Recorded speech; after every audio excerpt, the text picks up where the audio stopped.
So guys, tatry natin mag-tub hygiene. Since siguro 4 years, 3 to 4 years na tong washing machine namin, never ko pang na-try mag-tub hygiene.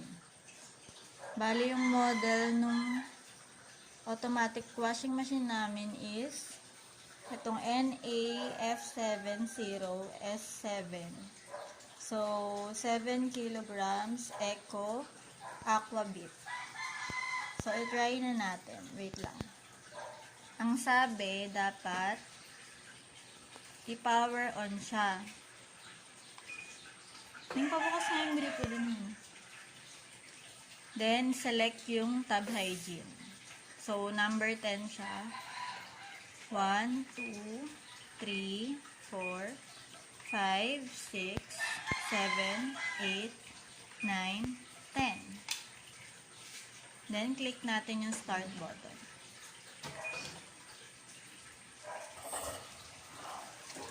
So, as you can see,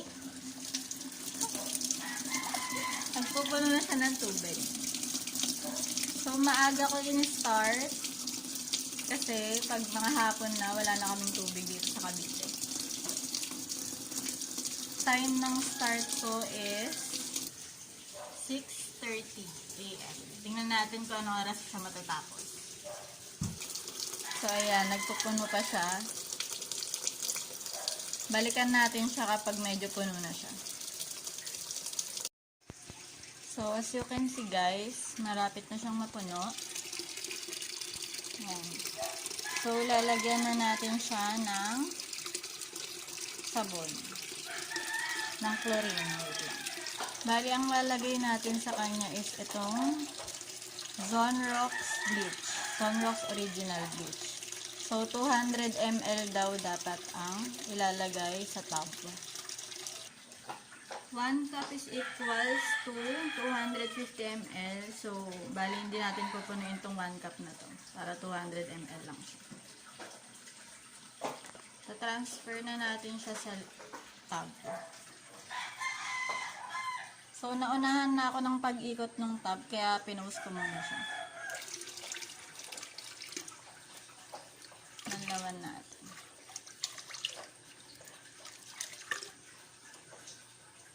So, ito yung gamit ko kasi hindi naman ako nagbe-bake.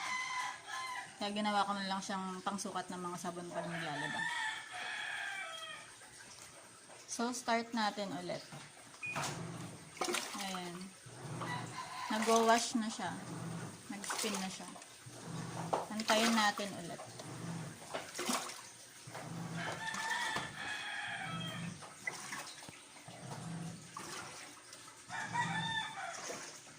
So, time now is magsi-6:40 na. Tingnan natin kung anong oras matatapos yung spin niya. So, as you can see guys, nag-stop siya sa pag-spin. Siguro mga 2 minutes na siyang ganito.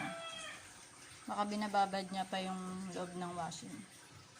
Para matanggal yung mga dumi. Tignan natin kung gano'ng katagal siya mag-stop. I-update ko na lang kayo mamaya.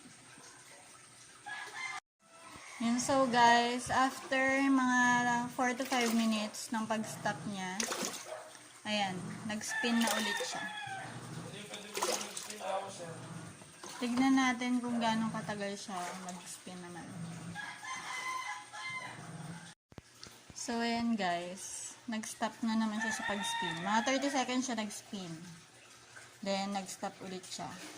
So, meron akong nakikita. Ewan ko kung nakikita niyo. Ay, medyo madilim kasi. May mga itim-itim siyang konti. Ang dumi ng washing siguro. Never ko na-try itong pagtatab hygiene kasi wala lang.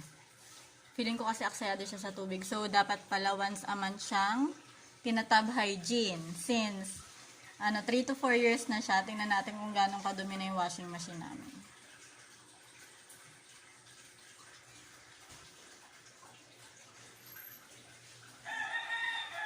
Yan. Ito nga pala yung asawa ko. Good morning, Dad. Magay ka naman. First ever vlog ko to. Dapat sinusuportahan mo ako. Pera. Kailangan na namin mag-vlog. Wala na kaming pera.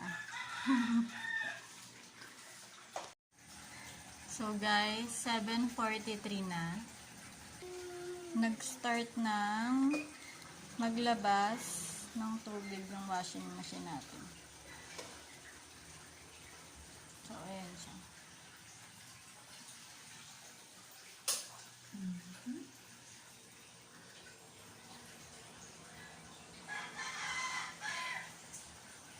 Tignan natin hanggang saan niya ilalabas yung water. Siguro mga half to. Based dun sa napanood kong vlog, mga half. Pero mukhang maubos na.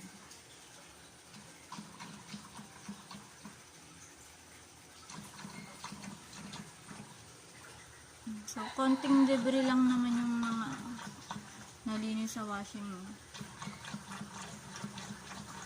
Konting itim-itim lang. So, hindi lang half pala. Lahat ng water, nilabas niya na. So, kanina yung rinse and wash natin.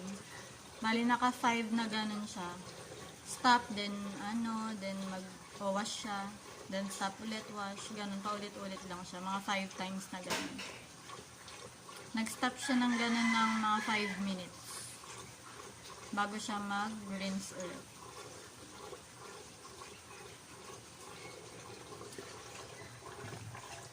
So, ayan. Yan lang yung dumi niya. Yan lang yung dumi niya. Konti lang.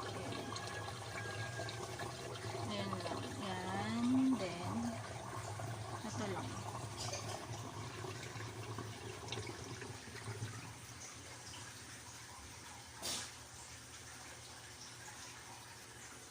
So, 65 minutes remaining. Tignan natin kung anong next gagawin. So, ayan. As you can see, nag-air dry siya. Nagre-rinse na siya. Ayan. Umiilaw yung rinse. Blink-blink.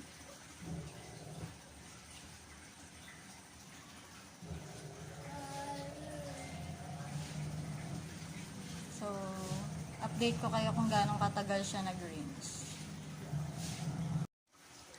So, ayan guys, nag-stop na siya mag-air dry. Bali, 2 minutes siyang nag-air dry. Tingnan natin kung anong next na gagawin niya. So, nag-rest siya ng 1 minute.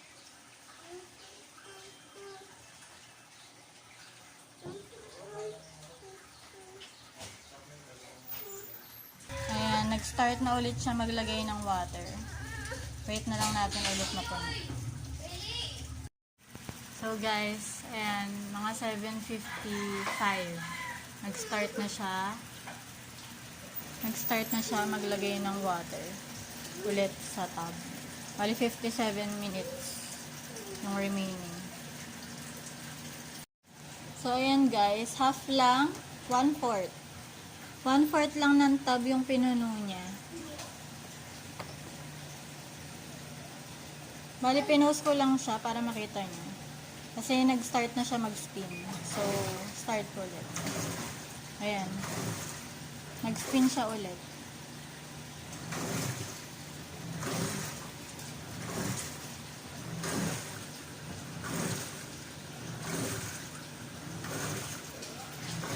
So, 55 minutes left.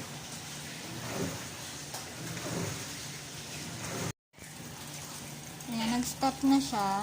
1 minute siyang nag-spin siya. Tapos naglalagay na ulit siya ng tubig. As you can see, may mga bula-bula siya kahit hindi natin nilagyan ng sabon. Siguro yun yung mga residue ng mga powder na ginagamit namin pag naglalaba. Yung mga natuyo-tuyo siguro sa gilid-gilid. Yan siguro yung purpose ng tub hygiene. Matanggal yung mga remaining residue ng mga powder na detergent. So, wait natin kung anong next step niya.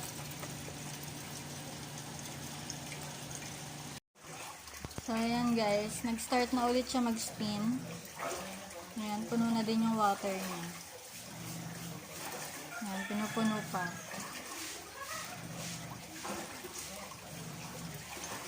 Ayan, habang nag-spin siya, naglalagay pa ng water.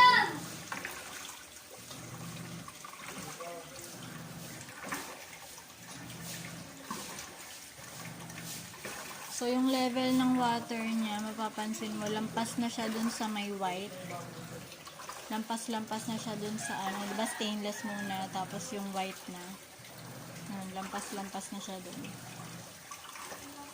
Tapos naglalagay pa rin siya ng water. Yan, nag-stop na siya mag-spin, nagda-dry na ulit siya. Lalabas niya na ulit yung water. Ayan.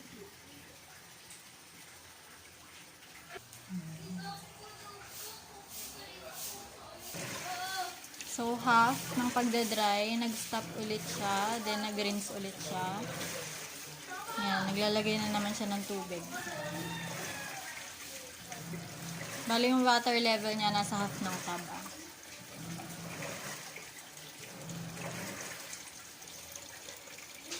Then, nag-stop na naman siya. Ayan. Pinupuno niya na naman ng water.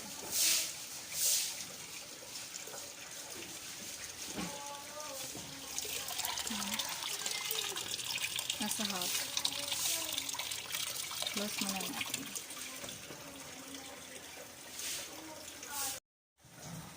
So, ayan guys. Napuno na siya. Nag-start na ulit siya mag-spin. So, 52 minutes left. Matagal talaga siya. So, time now almost 8:30 na. So, ayan. Nagda-dry na naman siya. Yun. Tignan natin kung hanggang saan niya i-dry yung water. So, ayan guys. Dinadry niya na lahat ng tubig. Lahat yung idadry niya. So, ayan. Completely na labas na lahat ng water. Tingnan natin yung next step niya. So, ayan. Nag-air dry na naman siya. 49 minutes left. Yan, so nag-stop na siya mag-air dry. Mga 2 to 3 minutes siyang ganon. Paikot-ikot lang siya. So, ayan. Nag-start ulit siya maglagay ng water.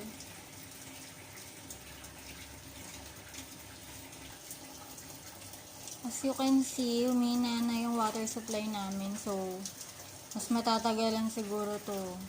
Kasi kapag mas mabilis yung, yung water supply, mas mabilis sanang matatapos. Since ganyan, bagal. Ewan ko lang kung gaano katagal pa siya abutin. Kasi matagal mapupuno syempre yung yung water sa tub.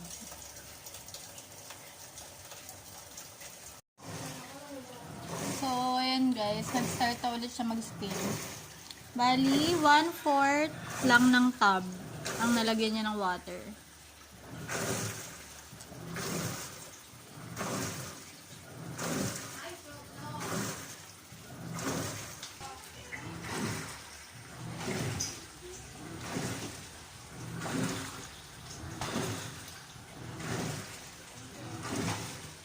Ayan, as you can see, may mga bula-bula pa rin siya. Kahit wala siyang detergent.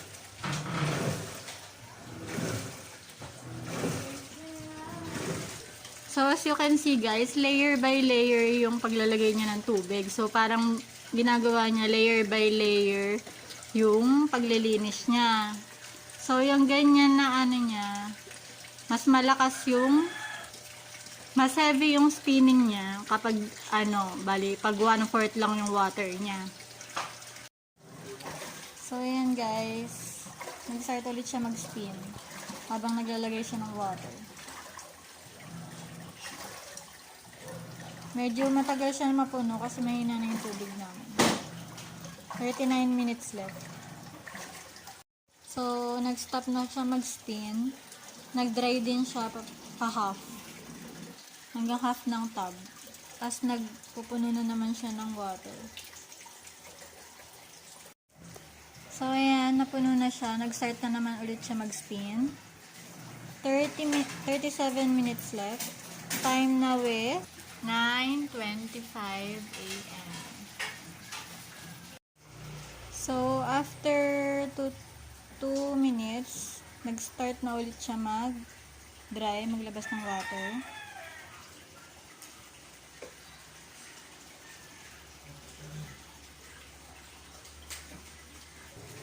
Then, air dry ulit. So guys, 2 minutes remaining. Nag-stop na siya sa pag-air dry. Bali, mga 30 minutes siyang air dry lang. Dire-diretso siya. So, ayan. Stop na siya. I think ito na yung end ng paglilinis natin ng tub. Pagta-tub hygiene. Next, lilinisin naman natin yung filter. So, nag-start tayo ng 6:30, natapos tayo ng 10:05 sa tub hygiene.